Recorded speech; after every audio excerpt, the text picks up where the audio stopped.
Hello, welcome all. This is the lecture on speech privacy. So, speech privacy, it is defined as the inability to understand conversations, although some words may still be audible. So, two parameters need to be considered. First one is the speech noise level. The second one is the ambient or the background noise levels. So the balance between the two will determine the degree of speech intelligibility. So when speech levels exceed the ambient noise levels, there will be some degree of communication. So when good communication is needed, for example in a telephone system or in a lecture hall, the speech to noise ratio is increased by amplifying the speech and reducing the background noise. So how can you achieve this speech privacy? So communication occurs when the speech levels exceed the background noise levels, and the privacy of speech is achieved when the speech level and the background level are equal. So speech intelligibility ranges from 0%, that is speech privacy, to 100%, that is a perfect communication. Now for privacy of speech in office situation, the speech intelligibility target is about 5%. Now this allows some words to be heard, but complete sentences cannot be understood. Thus people's conversation become less distracting. Now the 5% level can be achieved in some ways, like reducing the speech level so it is close to the background level, increasing the ambient noise level so it exceeds the speech level, and a combination of the two, that is increasing the ambient level slightly and reducing the resultant effect of the speech to achieve the speech and ambient level parity. So the speech privacy is in enclosed and open plans depend on the signal to noise ratio, but the intruding speech level, that is a signal, and the steady background sound, that is noise. Okay, the intruding speech level is largely determined by the voice effort of the speaker and the noise reduction between the enclosed room. Now the acoustical demands usually involve ability to talk without having conversations which is understood by the neighbors, like freedom from the distracting intruding noises, okay, usually unwanted nearby conversations, and allowance for face to face conversations. Okay, in enclosed room, the major path for speech intrusions are common walls and doors, okay, and leaks such as cracks and holes in the intervening constructions. In open plans, the path for speech intrusion is direct or uninterrupted only by a partial height barrier called the screens. So sound travels from the speaker to the listener directly by diffraction over and around partial height barriers, and by reflections from ceiling, partial height barrier walls, and other vertical surfaces. So as in the situation with the most acoustical problems, the speech privacy can be analyzed in three parts, that is the source, path, and the receiver. Okay, so the source is the speaker, okay, that is a talker, and the receiver is the person desiring privacy from the intruding conversations. So the paths are direct and flanking for enclosed plans, and direct, diffracted, and reflected for open plans. So in open plans, the challenge to designers is considering is considerable because raised speech levels can destroy the privacy at nearby workstations. You can see in this figure here, it's the source is a that is a talker's position, and the receiver is the listener's position. So this level is the speech level. Okay, this is the background noise level, and this is the signal to noise ratio. Okay, this level here you can see is the speech level or the signal. So the goal of the speech privacy is to achieve indistinct transmitted speech, that is a lower speech articulation index. So this articulation index, it is a measure of the speech intelligibility related to the percentage of talkers words or sentences that can be understood by a listener. Okay, so the index ranges from 0, that is no intelligibility and perfect privacy, to 1, that is perfect intelligibility and no privacy. So this is a table here showing degree of privacy along with the corresponding AI values. This is taken from the reference book Architectural Acoustic, M. David Egan. Okay, so degree of privacy, if it is confidential, the articulation value will be less than 0.05, whereas for a poor degree of privacy it will be greater than 0.30. Coming to the next is a sound attenuation. Now acoustical attenuation. Okay, acoustical attenuation is a measure of the energy loss of sound propagation in media.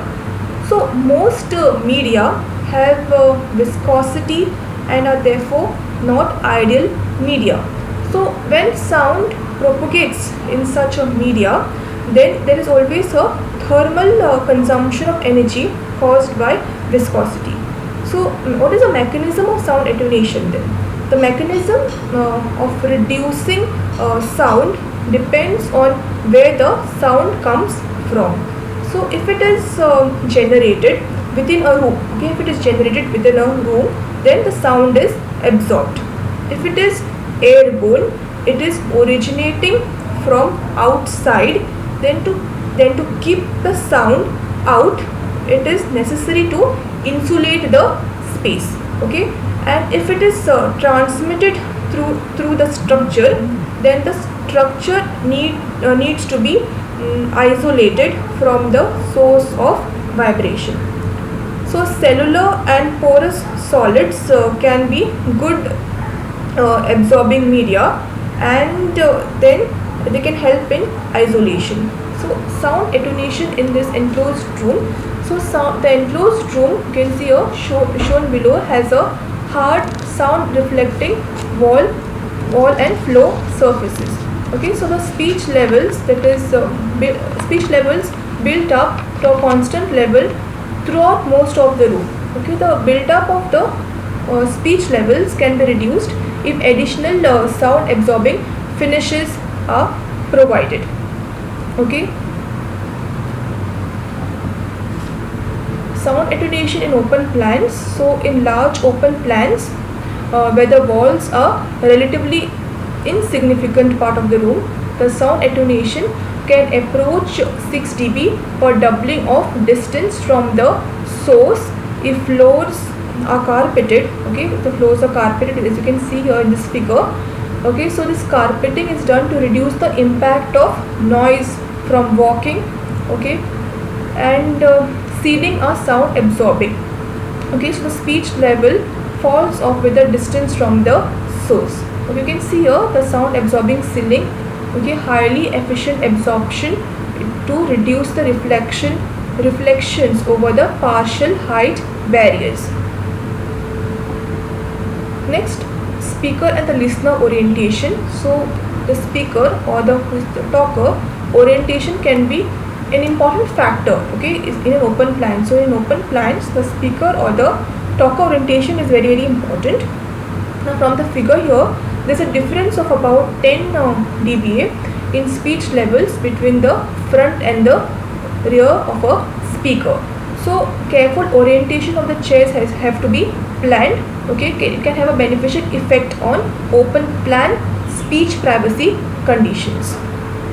Okay, so we need to carefully orient the chairs or the desks for a beneficial effect on open plan speech privacy conditions. Next is a listener. Okay, so the listener orientation affects the perception of sound direction but not the decibel level or loudness of the source. So the orientation of the listener is not an acoustical design consideration for speech privacy.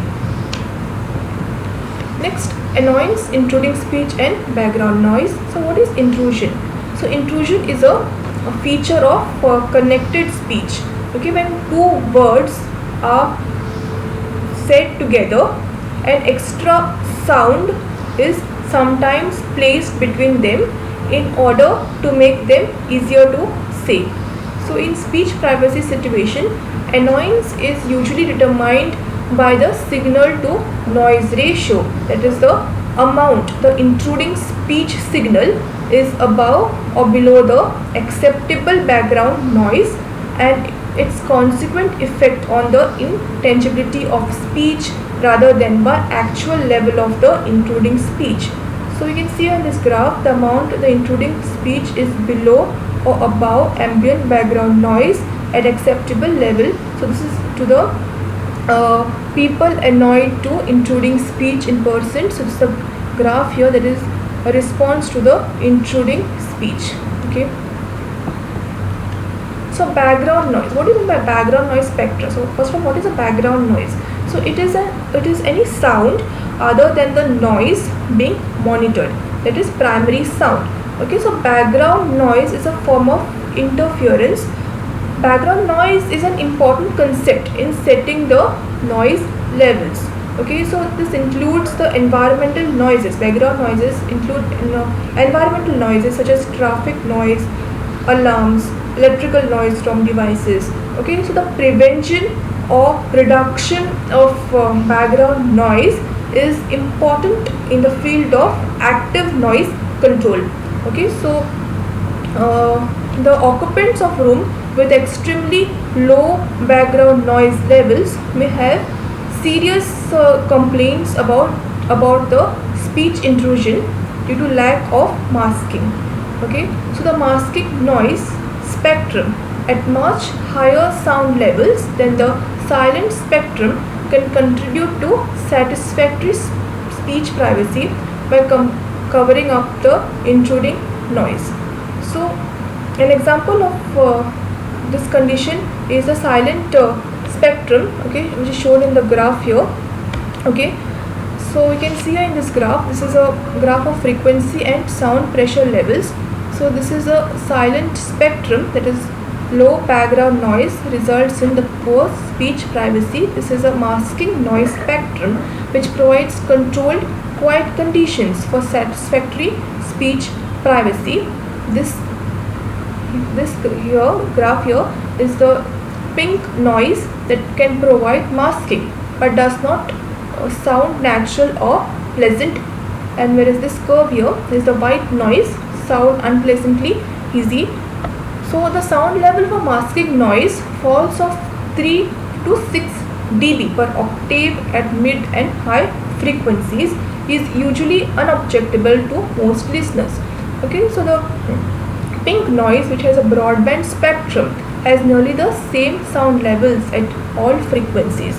Okay, so the pink and the white, you can see the pink and the white sound spectrum shown are for constant percent bandwidth analysis, not constant frequency bandwidth, which plots analogous to the pink and the white color spectrum for light sources.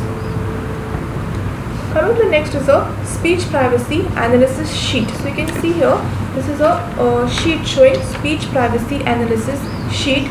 Okay, so this is a curve showing which curve above shows the average response of people to intruding speech is based on the rating number figured below. Okay, you can see here, this is the curve which is showing here. So here it is the apparent satisfaction, mid satisfaction, moderate satisfaction, strong dissatisfaction, okay, and the serious dissatisfaction. So This curve is shown here is a speech privacy rating number. Whereas here is a speech rating, which under the speech rating we have the speech effort. It is how people talk in the source room. Okay, if we have to write it down here in the sheet here. Then source room floor area and the privacy allowance. It is degree of privacy desired. Then next we have the isolation rating. Okay, under this we have the STC, that is the sound transmission class. What is this sound transmission class? It accounts for the transmission loss of the common barrier. Next is the noise reduction factor. Okay, it approximates the effect of the receiving room sound absorption and the common barrier size. Next we have the adjacent room background noise level. Okay, so here next is a speech privacy rating number.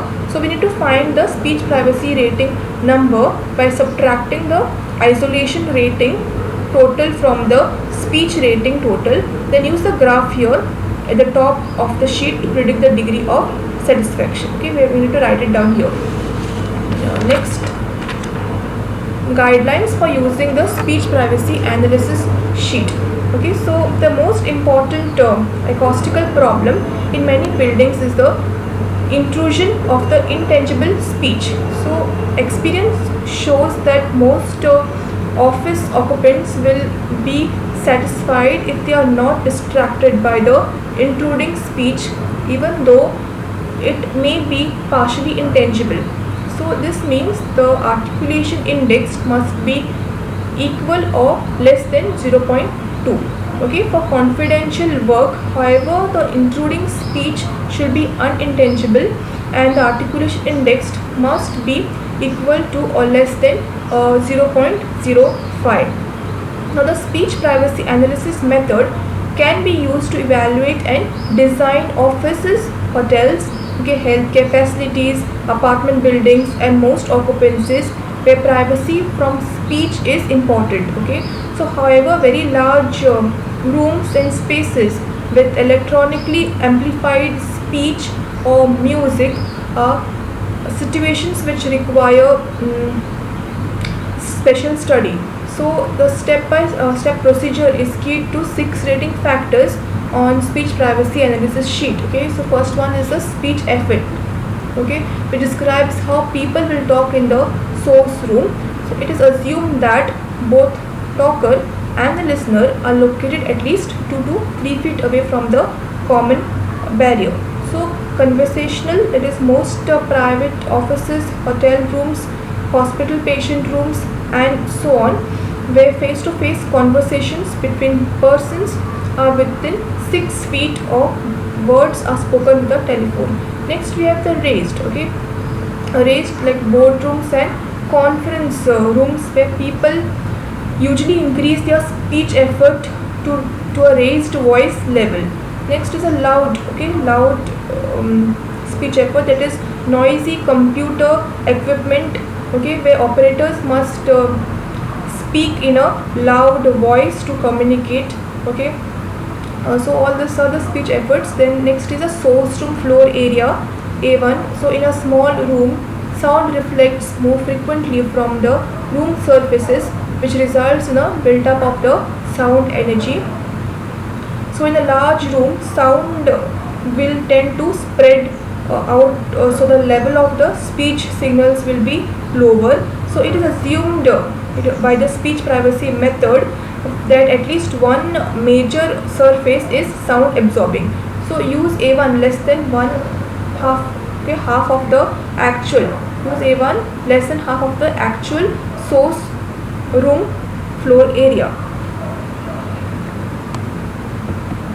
Next is the privacy allowance. So the normal, that is the occupant wants reasonable freedom from the disturbing intruding speech. The intruding speech must be loud enough, okay, to be generally understood with careful listening, but not sufficiently loud to distract the occupants from work activities. Next, it should be confidential, that is the occupant does not want private conversations overheard in the next room. The intruding speech is reduced so that an occasional word may be recognized by comprehension of phrases and sentences is not possible. Okay, so the doctors and lawyers usually require confidential privacy. Okay, likewise such privacy is essential in court houses, between the courtroom and the jury room, and between the courtroom and the witness waiting room. Okay, so executives and supervisors also usually require this degree of privacy to be free to discuss the sensitive issues with the employees. Okay, so sound transmission class, next is the STC. It accounts for the sound transmission loss of the common barrier. So the STC is a single number rating of the airborne sound transmission loss performance for a barrier measured over a standard frequency range. Okay, so if all the speech privacy factors are known, the required STC can be determined by setting the speech privacy rating number equal to 0. So a speech privacy rating number of 0 represents a condition where excessive intruding speech does not occur.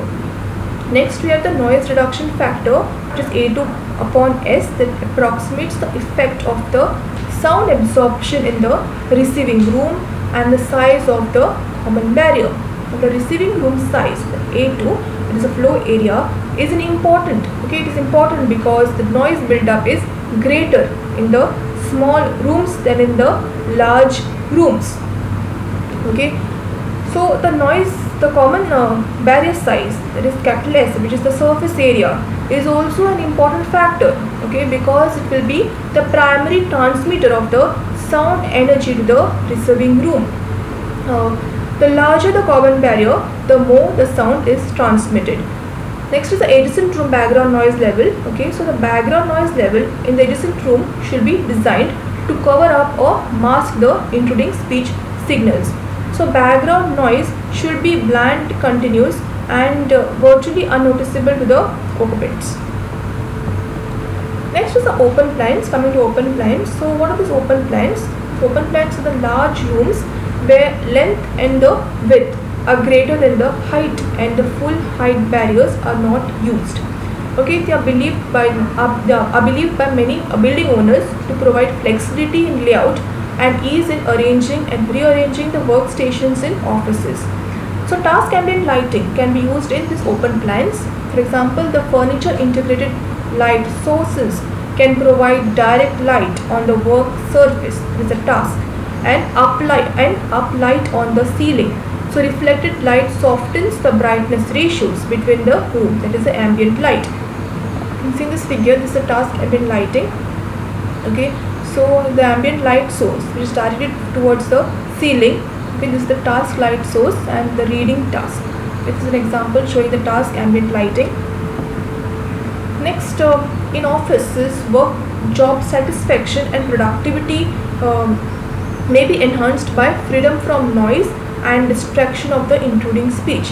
Now, to achieve the acoustical privacy in open plans, partial height barriers called screens between workstations should be provided. Electronic background masking should be 40 to 50 dBA, and the efficient sound absorbing finishes on the ceilings, walls, and other surfaces.